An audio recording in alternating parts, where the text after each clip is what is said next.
అందరికీ నమస్కారం. ఈరోజు మనం చెప్పుకోబోయే కథ 'మాట నిలబెట్టుకోని తాబేలు'.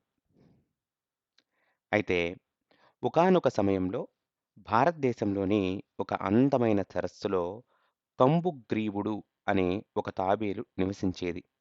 అతడు చాలా మంచివాడు. కానీ అతనికొక చిన్న సమస్య ఉండేది. అదే అతడు మాట్లాడడాన్ని చాలా ప్రేమిస్తాడు. రోజంతా ఏదో ఒకటి మాట్లాడుతూనే ఉండేవాడు. అయితే కంబగ్రీవుడికి ఇద్దరు మంచి స్నేహితులు ఉన్నారు. వారు అందమైన తెల్లటి హంసలు. ప్రతి మధ్యాహ్నం హంసలు సరస్సు వద్దకు వచ్చి ఈ ముగ్గురు గంటల తరబడి మాట్లాడుకునేవారు. ఒక సంవత్సరం వర్షాలు పడలేదు. సరస్సు ఎండిపోవడం ప్రారంభమైంది. జంతువులన్నీ ఆందోళన చెందడం మొదలుపెట్టాయి. అయితే హంసలు తాబేలుతో, ప్రియమైన మిత్రమా, మనం ఇక్కడే ఉంటే మనమందరం ప్రమాదంలో పడతాం. మనం ఎల్లప్పుడూ నీటితో నిండి ఉండే దూరంగా ఉన్న ఒక బంగారు సరస్సుకు ఎగిరిపోవాలి అని చెప్పాయి. కానీ నేను ఎగరలేను అని తాబేలు ఏడ్చింది. నన్ను ఇక్కడే ఎండిపోవడానికి వదిలేస్తారా? హంసలు తమ స్నేహితుడిని వదిలిపెట్టకూడదు అనుకున్నాయి.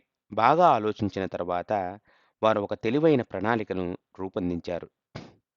మేము మా ముక్కులతో ఒక పొడవైన కర్రను రెండు చివరలా పట్టుకుంటాం అని హంసలు వివరించాయి. అయితే నువ్వు ఆ కర్ర మధ్య భాగాన్ని నీ నోటితో గట్టిగా పట్టుకోవాలి. మేము నిన్ను కొత్త సరస్సుకు ఎగరవేస్తాము. కానీ ఏం జరిగినా నీ నోరు మాత్రం తెరవకూడదు మిత్రమా. నువ్వు మాట్లాడ్డానికి ప్రయత్నిస్తే కర్రను వదిలివేసి కింద పడిపోతావు.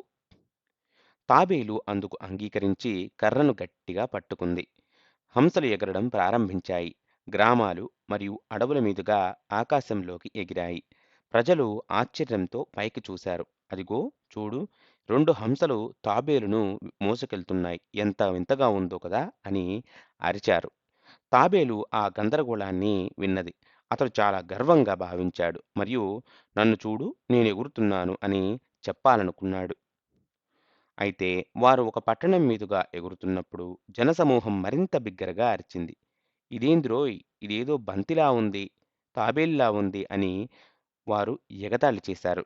తాబేలు కోపం తాబేలుకు కోపం వచ్చింది. ఈసారి తాను మరియు తన స్నేహితులు ఎంత తెలివైనవారో వారికి చెప్పాలనుకున్నాడు కంబుగ్రీవుడు.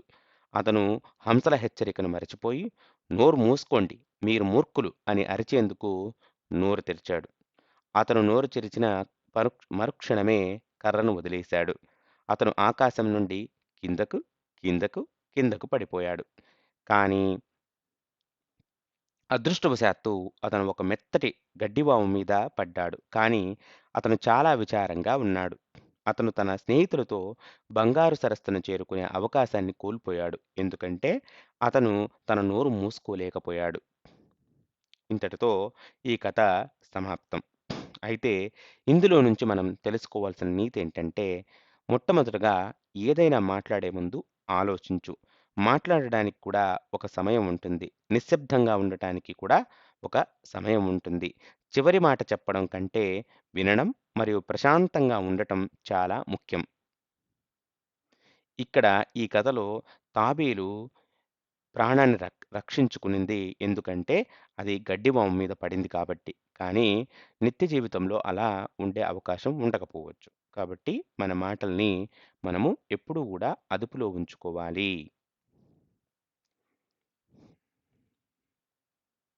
మీకు 'నవర్షి స్టోరీ కార్నర్' నచ్చినట్లయితే